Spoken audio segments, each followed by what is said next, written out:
नमस्कार, सुप्रभातम सभी भैया बहनों को। आज हमारे YouTube चैनल साईं एजुकेशन गुरु में आप सभी का स्वागत है। आज हम लोग पढ़ने जा रहे हैं कक्षा 9 इतिहास विषय को पढ़ने जा रहे हैं। पहला पाठ फ्रांसीसी क्रांति। फ्रांसीसी क्रांति क्या है? बहुत से लोग भयभीत होते हैं एसएसटी से, और मैं बड़ा ही सुंदर तरीके से आप सबों को बताने जा रहा हूं, जिसको सुन करके आप एकदम बहुत ही इजी और सरल तरीके से इस पाठ को समझ सकेंगे और समझने की कोशिश कीजिए। मैं बहुत ही आसान तरीका से बता रहा हूं। ये फ्रांसीसी क्रांति जो है, ये फ्रांसीसी क्रांति कब हुआ था? तो बच्चे लोग याद रखिएगा, 14 जुलाई 1789। 1789। अगर बहुत से बच्चे को पढ़ने में अगर दिक्कत हो रही है तो याद रखना 1789। 14 जुलाई 1789 को फ्रांस में राज क्रांति हुई थी। अब उस समय क्या घटना घटा? फ्रांस के पेरिस शहर में एक बहुत ही आतंक का माहौल था। राजा सम्राट ने सेना को शहर में प्रवेश करने का आदेश दे दिया था। राजा जो है सो क्या आदेश दिया था? सैनिक को प्रवेश करने का, शहर में आने का आदेश दे दिया था। ये अफवाह भी फैला दी गई थी कि सेना को नागरिक पर गोलियां चलाने का आदेश देने वाला है। सभी लोग भयभीत हो गए। राजा क्या आदेश दे दिए थे? सैनिकों पर गोली चलाने की आदेश। ये अफवाह थी, केवल अफवाह मात्र से सभी लोग भयभीत हो गए थे। अब घटना क्या हुआ? 700 से ज्यादा लोग, लगभग 700 से ज्यादा लोग, स्त्री और मर्द, टाउन हॉल के सामने एकत्र हुए थे और उन्होंने ये जन सेना का गठन किया था। हथियारों की खोज में अनेक सरकारी भवनों में जबरदस्ती घुस गए थे। अगर प्रश्न आएगा कि टाउन हॉल में कितने लोग एकत्र हुए थे, तो बच्चे लोग याद रखिएगा 7000 स्त्री पुरुष बच्चे सब मिलकर के टाउन हॉल में 7000 की संख्या में लोग उपस्थित हुए थे। और क्यों उपस्थित हुए थे? यदि यह प्रश्न आएगा कि राजा की एक जो है अफवाह फैला दी थी कि शहर में सैनिकों को आने का आदेश दे दिया है और गोली चलाने के भी आदेश दे दिया है। अगला है, हजारों लोग एक समूह में रूप में पेरिस के नगर में पूर्वी भाग की ओर चल पड़े। वहां बास्तिल के किले जेल को तोड़ दिया, क्योंकि वे भारी मात्रा में गोला बारूद मिलने की संभावना थी। अब यह प्रश्न आएगा कि बास्तिल का किला क्या है? बच्चे लोग याद रखिएगा, बास्तिल का किला जो है वो निरंकुश राजतंत्र का प्रतीक था, जिससे वहां के लोग घृणा करते थे, क्योंकि सही मायने में जो निर्दोष व्यक्ति हुआ करते थे उसको भी वो जाकर के उसी जेल खाना में डाल देता था।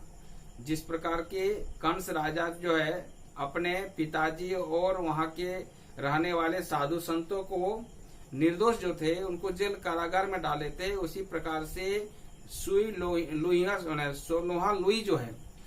16वां जो निरंकुश राजा का प्रतीक है, वे भी अपने उसी बास्तिल के किले में लोगों को कैद करके रखा था। इसलिए वहां के जनता लोग बास्तिल के किला से नफरत करते थे। तो आप सबको याद हो जाना चाहिए कि बास्तिल का किला क्या है। तो निरंकुश राजतंत्र का एक मने कारागार था, जिसके चलते लोग वहां पर घृणा करते थे। अब है, हथियार पर कब्जा करने के लिए लोग सब वहां पर क्या किए?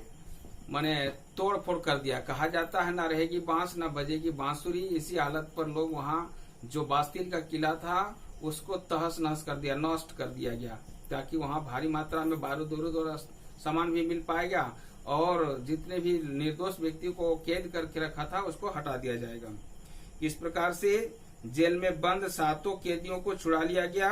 वहां पर 7 को कैदी पहले से थे, जब उसको तोड़ दिया गया तो 7 कैदियों को छुड़ा लिया गया।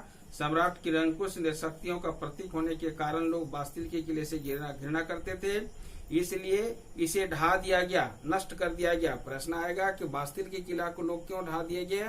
क्योंकि ये निरंकुश राजतंत्र का वो एक प्रतीक था, जिसके कारण उसको ज्यादा शक्ति हुआ करती थी, इसलिए उसको ढा दिया गया। अब है, उसमें कितने लोग कैद थे? तो यहाँ भी याद रखिएगा, इस चैप्टर में उसमें 7 लोग कैद थे, उसको वहां से हटा दिया गया। उनके अवशेषों को बाजार में उन लोगों के बेच दिया गया जो ध्वंस के बतौर स्मृति चिन्ह संजोकर रखा करते थे। इस घटना के कई दिनों के बाद पेरिस तथा देश के देहाती क्षेत्रों में सेना और नागरिकों के बीच में कई संघर्ष हो गए।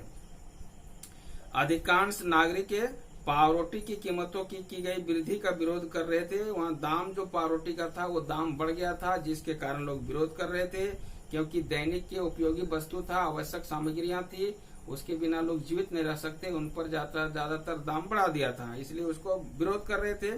बाद में इस दौर पर अवलोकन करते हुए इतिहासकारों ने घटना को एक लंबे घटनाक्रम के क्रम में आरंभिक कड़ियों के रूप में देखी। इसके परिणति फ्रांस के जो राजा था लुई 16वां को फांसी दी गई, क्योंकि लुई 16वां जो था वो अयोग्य व्यक्ति था, निरंकुश राजतंत्र का प्रतीक था, और उन्होंने क्या क्या गलत काम किया था ये भी आप लोग देखिए कि ये कीमत में बढ़ा दिया गया था।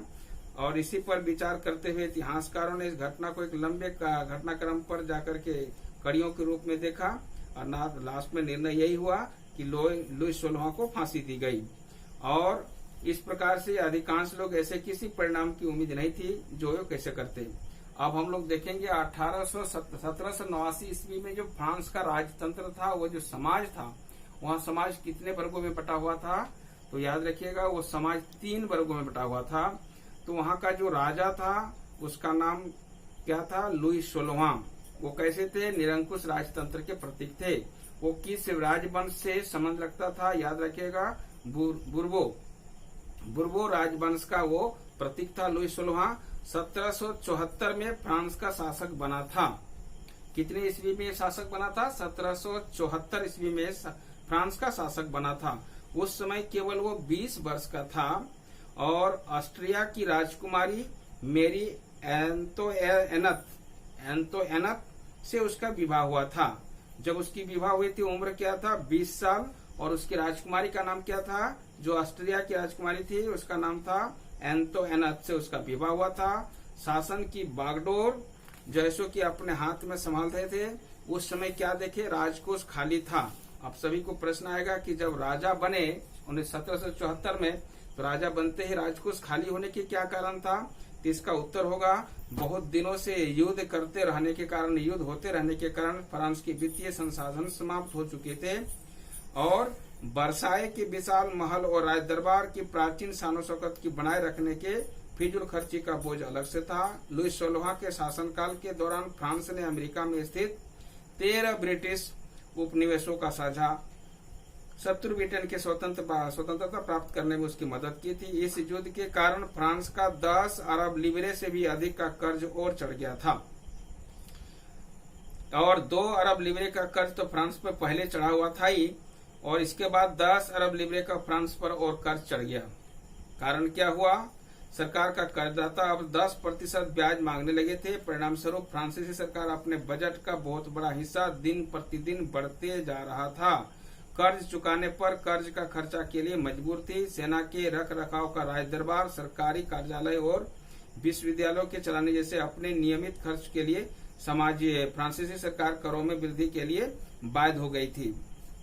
और वहाँ जो समाज है उसका समाज वो 3 वर्गों में बटा हुआ था। प्यारे बच्चों ध्यान रखिएगा, फ्रांस के समाज को कितने वर्गों में बांटा गया है, तो याद रखिएगा 3 वर्गों में बांटा गया है। उसमें 3 वर्ग कौन कौन है, पहला स्टेट पादरी वर्ग लोग, दूसरे स्टेट जो है कुलीन वर्ग लोग है, और तीसरे स्टेट में पढ़े लिखे बुद्धिजीवी वर्ग लोग कहलाते थे। जितने भी पढ़े लिखे शिक्षित और किसान मजदूर सभी होते थे वो तीसरे स्टेट में आते थे, और जितने प्रकार का जुल्म हो वो शिक्षित बेरोजगारी पर ही जाते थे, और तीसरे स्टेट के लोगों पर ही हुआ करता था। तो इस प्रकार से हम यदि अगर अवलोकन करें तो 18वीं सदी की फ्रांसीसी 3 वर्गों में बटा हुआ था। केवल तीसरे स्टेट के लोग, जिसको जनसाधारण कर कहते हैं, वही कर देते थे। विभिन्न वर्गों में विभक्त फ्रांसीसी समाज मध्यकालीन समानती व्यवस्था का ही एक अंग था। 1789 से पहले फ्रांसीसी समाज में संस्थाओं और प्राचीन राजतंत्र का शब्द का प्रयोग किया जाता था। एक छोटा सा चित्र आप यहाँ देख सकते हैं। इस चित्र में देखिए ये निरंकुश शासक है, और यहाँ पर जो आ रहे हैं करदाता है, ये जनता है, आम जनता, साधारण वर्ग के लोग, बड़े मुश्किल से जीविका उपार्जन करने वाले लोग, जो दिन भर भूखा प्यासा रह करके भी कर देने के लिए इस जगह पर आ रहे हैं। यूं तो कहिए इस तरह से मकड़ा का जाल है। मकड़ा जो अपने जाल को बुन के रखता है, इसलिए रखता है कि विभिन्न प्रकार से कीड़े मकोड़े इसमें आके फंसेंगे, मैं उसका आहार करूंगा। इसी प्रकार से राजतंत्र यहाँ पर क्या किए हैं, अपना मकड़ा की जाल के तरह से आसन लगाए बैठे हुए हैं, और जो है चुंगी लेते थे, कर लेते थे, चुंगी यानी कर लिया करते थे, वो जनसाधारण वर्ग पर ज्यादा लिया करते थे, जिसके कारण लोगों को यहाँ आकर के वो जमा कर रहे हैं। तो प्यारे बच्चों, इस प्रकार से इस भाग का कुछ जो है सो प्रश्नोत्तर को आप लोग सुनिएंगे और ध्यान से थोड़ा सा 2 मिनट के लिए आप लोग ध्यान रखिएगा। फ्रांस की क्रांति किस वर्ष हुई और किस तिथि को हुई थी? याद रखिएगा 14 जुलाई 1789 ईस्वी में। 1789 14 जुलाई 1789 में हुआ था। किस घटना ने स्वतंत्रता, समानता और बंधुत्व की भावना की विचारधारा दी थी? तो उत्तर होगा फ्रांस की क्रांति ने। जब फ्रांस 1789 में फ्रांस की क्रांति हुई तो वहाँ के किस राजवंश का राज था? तो बुर्बो राजवंश था। 1789 फ्रांस का शासक बनने में कौन था इसमें से? तो 1789 में फ्रांस का जो शासक था उसका नाम क्या था? लुई 16वां। फ्रांसीसी समाज कौन सा वर्ग सभी कर को चुकाता था? तो फ्रांसीसी समाज में कौन से वर्ग के लोग सभी प्रकार के कर